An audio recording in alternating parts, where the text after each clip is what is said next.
whoever you are, to Meg's magical mansion.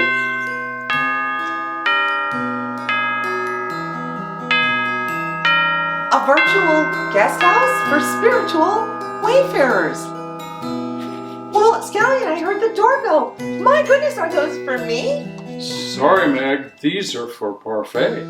Oh, I think she's in the kitchen. I'll go pick them. Would you like to take her new puppy to her? In case you haven't noticed, we have a new resident here at the mansion. Everybody say hi to Ollie. He's so fierce. Oh, yes, you are. This is Parfait's new puppy. Yeah, you can take Ollie with you. All right, and where's Alice Poopers? There's Alice Poopers. I bet that looks a lot better. Oh, well, Poopers, let's try it again. Come, whoever you are, to Meg's magical mansion, a virtual guest house for spiritual wayfarers, a place where the ordinary becomes magical, where wisdom is yours for the... Oh, hi, Scallion. These are for Parfait. Oh, I think she's upstairs dusting. Okay, where the ordinary becomes magical, where wisdom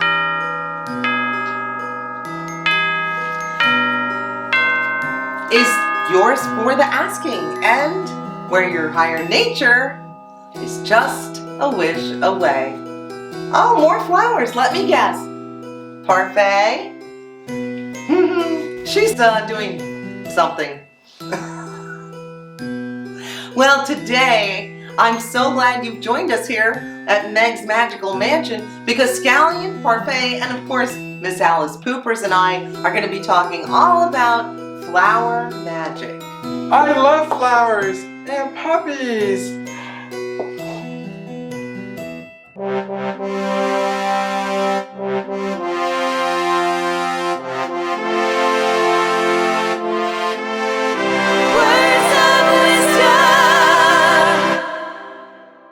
That's right, Poops! It's time for Words of Wisdom. Are you excited?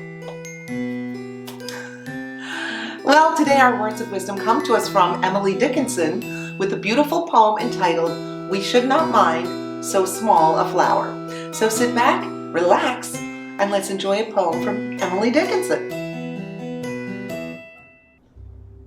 We Should Not Mind So Small a Flower by Emily Dickinson. We should not mind so small a flower, except it quiet bring our little garden that we lost back to the lawn again.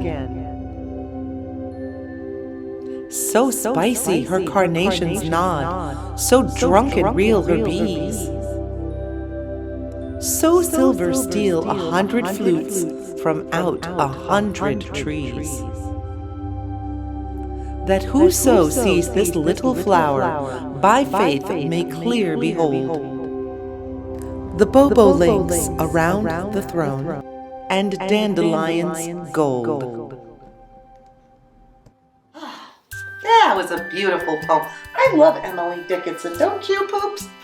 Well, today we are going to be talking all about flower magic. And flowers have many magical properties that you can use in your witchcraft, in your spells, in your daily life, just if you're not even a witch, just for your own betterment and enjoyment. So today we're going to talk all about some of the magical properties of flowers. Ordinary flowers, flowers you can find at your grocery store or at the florist. Sometimes even flowers we're growing in our own yards. So we have a lot of fun and a lot of flowers to take a look at. But before we get started, I just want to say a word. Some flowers are edible and can be used in food preparation and in teas and all kinds of things like that. When you're going to be using flowers to ingest or eat or drink in anything you're making, please take the time, trouble, and money to buy food-grade quality flowers. The flowers you get from the grocery store and the supermarket, now I will dry these. I will use them in tinctures. I will use them in spells. I will put them in sachets and pouches. But I will not eat these because I don't know what kinds of pesticides, dyes, other things have been used on them. Now, if you're growing your own flowers and you know that they're not treated with pesticides, Or if you, like I said, order food grade quality, you can see here I have some chamomile, I have some lavender, and I have some butterfly pea flowers. And when I'm going to use it for anything at all that's going into my body, I do a little research and I make sure I'm getting high quality food grade flowers for that. Now for the rest of it, for dried flower purposes, like decorative purposes, I do a lot of crafting with dried flowers. I dried all of these. These were grocery store roses. And for my tinctures, where I'm using like 151 proof alcohol, then I can use grocery store flowers because those will not be ingested. For pouches, sachets, poppets, anything like that, where I'm putting it in and you're not going to ever eat it, I will use these kinds of flowers. And I do a lot of drying of my own flowers. So let's take a look over in the kitchen and I'm going to show you some of my flowers, how I dry them, and I'll show you some that are already dried.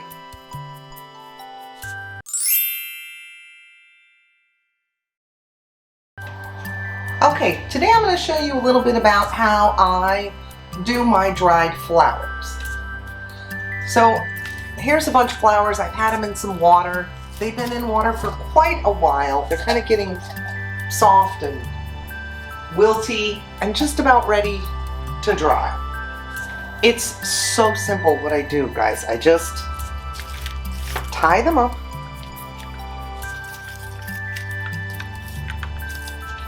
They're going to shrink down a little bit, so I try to tie them pretty tight as they dry out. You could tie a bow, you could tie a knot. Nobody really cares. Once I have them tied, they're ready to go. Then I just hang them. I hang my flowers right here by my stove. It's nice and dry. Florida tends to be a pretty humid place. So you want to find a very dry spot. I hang them upside down and I leave them there. You can see some of these are already pretty dry and ready for me to process and get busy with them. So what do I do with them? Well, I do a lot of crafts. I make a lot of presents for people. So I also use them in a lot of spell work. Let's take a look here at some of my magical already prepared. So here's some sunflower petals, and I like to put on the back of my jars exactly what they're used for. So when I'm, grabbing stuff to throw to spell together, I don't have to spend a lot of research time. It's all there. And I also, here's a dried sunflower. I just tied a string and hung it up there and let it dry out. So that's kind of like the head of the sunflower. I use those a lot in spells and things. I have some carnation. It's good for balance. That's all dried.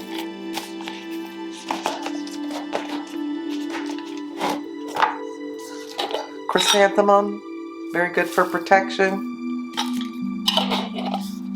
I have so many jars of rose petals. So many jars. And then, of course, this would be something I would use for crafting. I know you can see how I use some on those little mini brooms that we made a couple of weeks ago. You can spray them with a clear protective coating and then sprinkle glitter on them if you like them to be glittery. I use them in all kinds of craft projects, as you've already seen on my channel. So I love drying flowers. I use them for crafting. I use them for decorative arrangements. I use them for magic and spell work.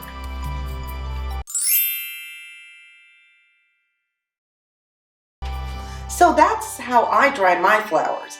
But let's talk about some of the magic properties of flowers and how you can use them for your benefit in your spell work or just to improve your quality of life. And I'm going to start with the Alstroemeria, also known as the Peruvian lily. And this is associated with feminine energy, the planet Venus, Gemini, our beautiful planet Earth, and wealth. It's a huge symbol of friendship, love, strength, devotion, survival, and overcoming difficulties and problems. It's a follow your dreams kind of flower. It's great for wealth, fortune, and prosperity. Little saying that I like to think of with this flower is, keep your friends close and let them know you love them every day. This is an amazing flower to share with friends. Of course, like a lot of flowers, the colors are very representational, with red and pink being for affection, love, and romance. Orange is for goals, aspirations, and positive energy. Purple, like this one, is my favorite color, and it's just like me, standing for uniqueness and elegance. Yellow, white, and blue are for showing concern for your loved ones. I love roses, and I know you do too. Let me start by telling you a little bit about them. Things associated with the rose. First off, water. Venus, the planet Venus that is also associated with roses. Taurus and Cancer, those astrological signs, they have something in common with rose. Also, your root and heart chakras all have things that have to do with the rose. And finally, your feminine energy, which definitely have plenty of, which is probably also the reason why I like roses. Not to mention they come in really fascinating and beautiful colors. White ones for purity, yellow for friendship, and of course, pink or red for love and passion. The rose has some fabulous magical properties. Love, divination, protection, beauty, all those are associated with the rose. And finally, just like Bette Midler sang, the rose has some healing properties too.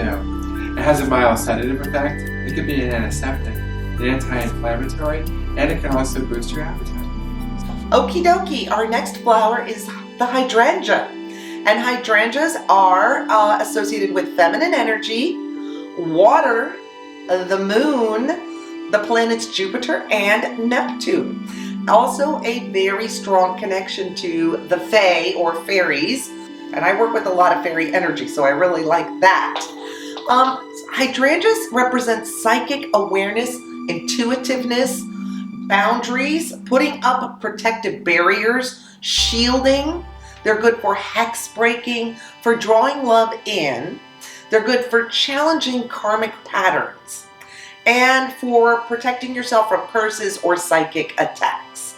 So, very beautiful flower, but I really like that it has a strong connection to fairies and the fae. I love sunflowers, don't you? Such a beautiful flower. They're bright, they really give you a sense of happiness whenever you look at them. Well, sunflowers, they're associated with the sun, of course. That's the name probably. Also fire and masculine energy. Their astrological sign association is Leos, and they're kind of a midsummer flower, so it's kind of one of those flowers. And when you think of summer, you just think of sunflowers. Now, truth, loyalty, honesty, fertility, all those magical properties are also associated with sunflowers.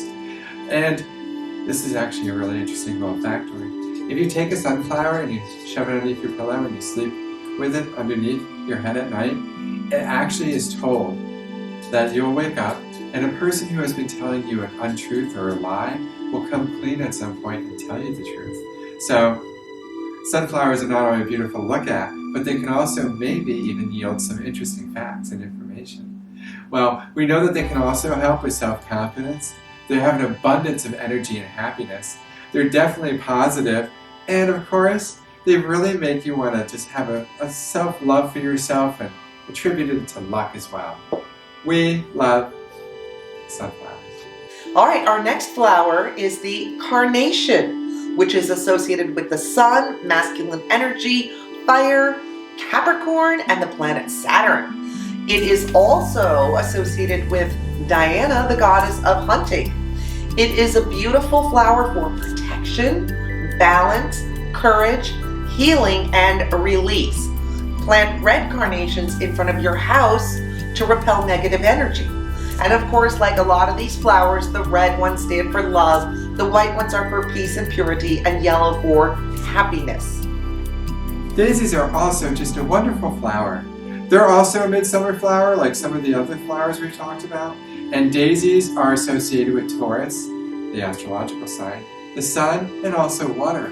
What also makes them very interesting is that they're associated with love. And how could you just not love daisies? Abundance, protection, safety, happiness, all those great attributes are attributed to our daisies. Joy, playfulness, and transformation. And transformation, well, let's just say we're all little chameleons, aren't we? And you know, in midsummer, girls just love to wear daisies in their hair. Now let's talk about the chrysanthemum. The chrysanthemum is associated with fire and sun. It's associated a lot with Samhain, which one thing to remember at Samhain, if you put these around your altar, it may be hard if you're trying to draw your ancestor spirit energy in, because this is great for protection and it does repel spirit energy. So I try to keep them off of my altar at Samhain, just because, I'm always trying to invite the ancestors in, especially at that time. The tea made from chrysanthemum is very beneficial. It can help lower blood pressure. It can serve as a hangover recipe. It's an antibacterial, antimicrobial. It's a great source of potassium, magnesium, phosphorus, calcium, and iron. So a lot of great medicinal purposes with the chrysanthemum. Also excellent for protection. Plant this in front of your house or put pots of it by your door, and it will help keep negative energy away. And it's a really beautiful flower. It has its own distinct and unique smell, and I really enjoy it. Chrysanthemums. With Valentine's Day coming up, it just seemed like the perfect time to talk about flower magic. And with our own Parfait being such an old-fashioned girl, well, the flowers are just going to be rolling in for her all week. Hey, you know what? I think she's gone over to the kitchen to make a special treat. Why don't we go see what our little old-fashioned girl is up to? Parfait? And now it's time for What's the Tea with Parfait?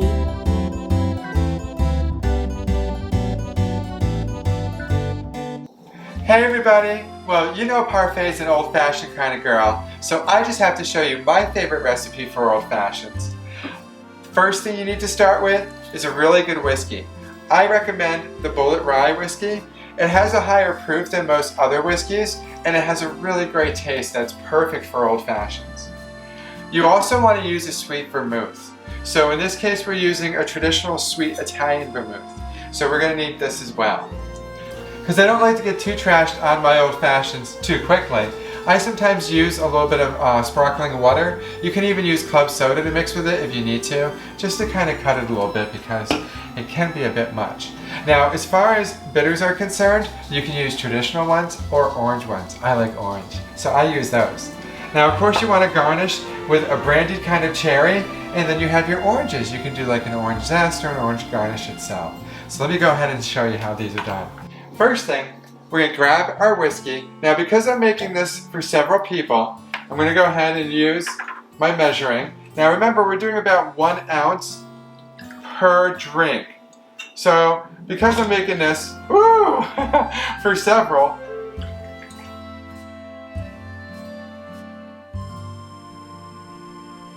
there we go.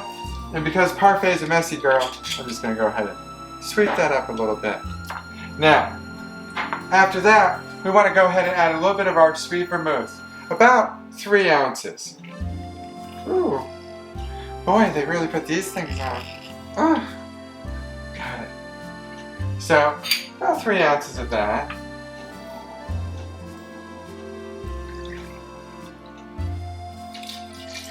Now, I'm not a big vermouth person, so I'm just going to do a little bit more just to be on the safe side. You always want to do yours to taste, of course. And then we're just going to throw some bitters in there, just some dashes of bitters. Now, I love the orange bitters. I find them to be fantastic over the normal ones. I'm just going to give them a little shake.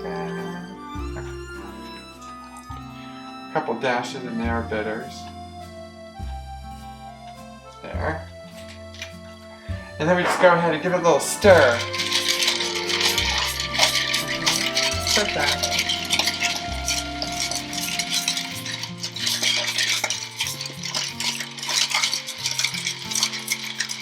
Voila.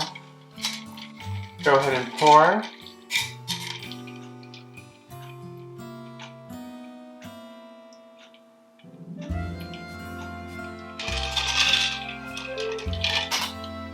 Oh, there's always a man down.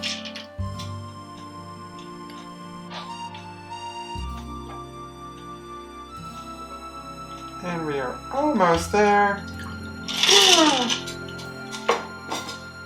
Garnish, of course, with your favorite things. I love my brandy cherries.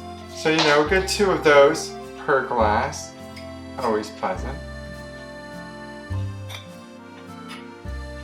And then, of course, you can also put oranges on the side.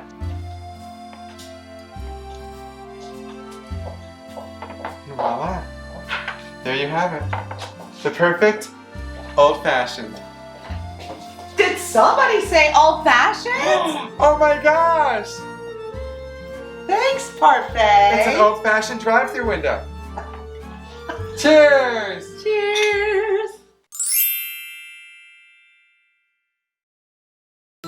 Well, thank you, Parfait, for making this delicious old-fashioned. I guess that means I'm an old-fashioned girl, too. Well, don't forget, in the words of Buddha, 1,000 candles can be lit from a single candle, and the life of the candle will not be shortened. Happiness never decreases by being shared. So thank you for sharing your time and energy with us here today at Meg's Magical Mansion. If you had a good time, please give us a like or a share. Hit that subscribe button and ring the bell, because we sometimes post sneaky episodes unannounced, and then we'll get notified if you do that. So, until next time at Meg's Magical Mansion.